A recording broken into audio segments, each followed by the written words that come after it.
काशी नरेश वो मार्केश लग गया। श्री तुलसीदास जी के पास आए, नवग्रह प्रतिकूल हैं, प्रबल मार्केश का योग है। श्री तुलसीदास जी बोले चिंता मत करो, नवग्रह से ऊपर एक ग्रह है। क्या? भगवान का अनुग्रह। भगवान का अनुग्रह हो तो क्या करें नवग्रह। और नवग्रहों का नाम लिया इसमें, सूरज मंगल सोम भृगुसुत बुध और गुरु वरदायक तेरो, राहु केतु की नाही गम्यता, संग सनिश्चर हो ये सबेरो। जब जानकी नाथ सहाय करे, तब कौन बिगाड़ करे नर तेरो। भगवान ने रक्षा की। सुबाहु मारीच, अब ये दोनों साथ साथ रहते हैं। ये दोष और दुख हैं। सहित दोष दुख दास दुरासा, संकेत कितना सार्थक है कि जहाँ दोष होगा वहीं दुख होगा। बिना दोष के दुख हो नहीं सकता, दोष के कारण ही दुख आता है। और स्वभाव तो मर गया, मारीच अधमरा रहा। ये दोष अगर अधमरा रह गया, ये मिटा नहीं, तो ये फिर दुख का कारण बनेगा। यह संकेत भगवत कथा से प्राप्त होता है। और श्री लक्ष्मण जी ने उतनी देर में सब राक्षसों को समाप्त कर दिया। मारी असुर द्विज निर्भयकारी, ब्राह्मणों को निर्भय बना देने वाले भगवान कुछ समय तक विश्वामित्र जी के आश्रम में रहे। एक दिन राम जी ने कहा कि गुरुदेव आपका यज्ञ पूरा हो गया, अब हमें श्री अवध लौटा दो। गुरु जी बोले अभी नहीं, अभी एक यज्ञ और बाकी है। कौन सा यज्ञ बाकी है? आश्रम एक दिखाई पड़ा, ऐसा विलक्षण आश्रम, खगमृग जीव जंतु तह नाही, कोई पशु नहीं, पक्षी नहीं, कोई जीव जंतु नहीं। मानो अहिल्या माता से भ्रमवश जो भूल हो गई है, उसके कारण वे इतनी परित्यक्ता मान ली गई हैं कि ऋषि मुनि मानवों की कौन कहे, खगमृग जीव जंतु भी वो स्थान छोड़कर चले गए। कोई नहीं देख रहा है शिला की ओर, पर आश्चर्य श्री राम जी ने देखा और गुरुदेव से पूछा मुनि शिला प्रभु देखी। गुरुदेव यह शिला कैसी पड़ी है? गुरु जी मुस्कुराए, राम इस शिला की ओर तो कोई नहीं देखता, तो आप क्यों देख रहे हैं? श्री राम जी ने कहा कि गुरुदेव यही मेरा स्वभाव है, मैं अपने स्वभाव से विवश हूँ। जिसकी ओर कोई नहीं देखता उसकी ओर मैं देखता हूँ। जिसका कोई नहीं उसके भगवान, संग सखा सब तज गए, कोई न निभयो साथ, कहे नानक इस विपत में एक टेक रघुनाथ। श्री रघुनाथ जी। अच्छा गुरु जी बोले तो मैं समझ गया, उद्धार करना चाहते हो? श्री राम जी ने कहा गुरुदेव आपके आगे मैं क्या उद्धार करूंगा। फिर श्री राम जी ने कहा कि कर्ज चुकाना चाहता हूं। कर्ज? आप पर कर्ज, आप पर ऋण? हाँ। किसका ऋण है? भगवान बोले जिनसे लेना देना चलता है उन्हीं का ऋण है। तो क्या ज्ञानियों का है? नहीं नहीं, उनसे हमारा लेन देन ही नहीं। क्यों? क्योंकि ज्ञानी संत कबीर कहते कजू लेना न देना मगन रहना। जब लेना देना नहीं तो मगन। जब ज्ञानियों को हमसे कोई लेना देना नहीं तो हमें उनसे क्या लेना देना। तो आपका लेना देना किनसे चलता है? का हमारा लेना देना भक्तों से चलता है।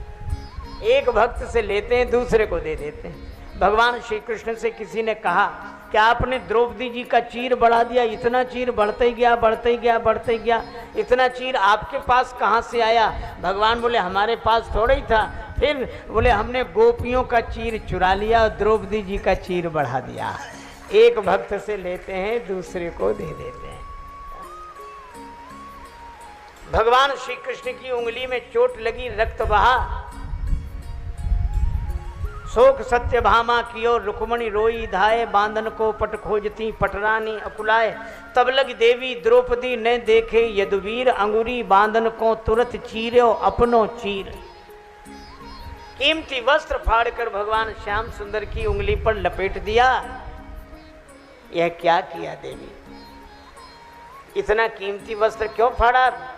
भगवान श्री कृष्ण बोले, द्रौपदी जी ने कहा, प्यारे घन श्याम, यदि काम आवे आपके तो काढ़ दूं नसों को, ये तो रेशम के धागे हैं और धागे भी साधारण, इनका कौन मोल करे। न दुल्हन के जोड़े हैं न दुल्हा के बागे हैं, फिर भी मैंने नहीं फाड़ा चीर। पीर देख कर अधीर हो, धागे ही स्वयं नाथ चीर छोड़ भागे हैं। वो धागे हैं अभागे जो बढ़े नहीं आगे, भाग उन्हीं के जागे जो उंगली पे लागे हैं। भगवान श्री कृष्ण को इतना सा वस्त्र दिया, अनंत हो गया। तो भगवान कहते हैं हम एक से लेते हैं दूसरे को दे देते हैं, यही हमारा काम है, एक से लेना और दूसरे को दे देना। गुरु जी से बोले आज यहाँ कर्ज चुका लेंगे हम। अहिल्या जी के आज के कर्ज? हाँ, क्यों? का एक भक्त हुए श्री प्रहलाद जी, और प्रहलाद जी से उनके पिता हिरण्यकश्यप ने कहा, राम कहाँ, भगवान कहाँ हैं? प्रहलाद जी बोले सब ठाव हैं। राम कहाँ? सब ठाव हैं। खंभ में? प्रहलाद जी बोले हाँ। और भगवान कहाँ? जहाँ भक्त की हाँ, भगवान वहाँ। राम कहाँ? सब ठाव हैं। खंभ में? हाँ। सुन के नर के हरि जागे। और जब से श्री नरसिंह भगवान पाषाण के खंभे में से प्रकट हो गए, तभी से पाषाण प्रतिमाओं के पूजन की पावन परंपरा प्रारंभ हो गई। प्रीत प्रतीत जगी तुलसी, तबते सब पाहन पूजन लागे। भगवान भी बड़े विलक्षण हैं। पैज परे प्रहलादी के प्रगटे प्रभु पाहन ते न हिये ते। भक्त जहाँ आस्था रखता भगवान वहाँ प्रकट होते हैं। तो राम जी कहते हैं, गुरुदेव एक भक्त ने मुझ भगवान को पत्थर के खंबे में से प्रकट कर दिया, तो मैं कैसा भगवान जो पत्थर की शिला में से एक भक्त भी प्रकट न कर सकूं? ये ऋण चुक जाएगा। गुरु जी बोले ठीक है राम। अहिल्या माता पर तो ऐसी कृपा हुई, ऐसी कृपा, सारी कृपाएं यहाँ इकट्ठी हो गई। भगवान अगर एक बार देख दे तो जीव का कल्याण। भगवान बोलकर कुछ कह दे तो जीव का कल्याण।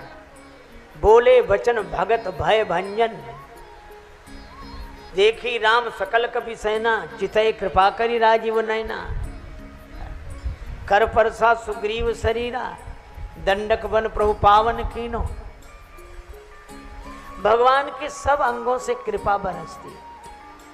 वचन किरातन के सुनत जिम पितु बालक बैन। खोल भीलों के वचन सुनते, लेकिन हर एक का एक एक कृपा से उद्धार हुआ, पर अहिल्या जी के साथ सारी कृपाएं प्रकट हुई। पूछा मुनि वाणी की कृपा, शिला प्रभु देखी नेत्रों की कृपा, सकल कथा मुनि कही विषेखी, राम जी सुन रहे श्रवण की कृपा, और चरण की कृपा तो है ही। और शिला किधर पड़ी है? राम। आहा, सारी कृपाएं।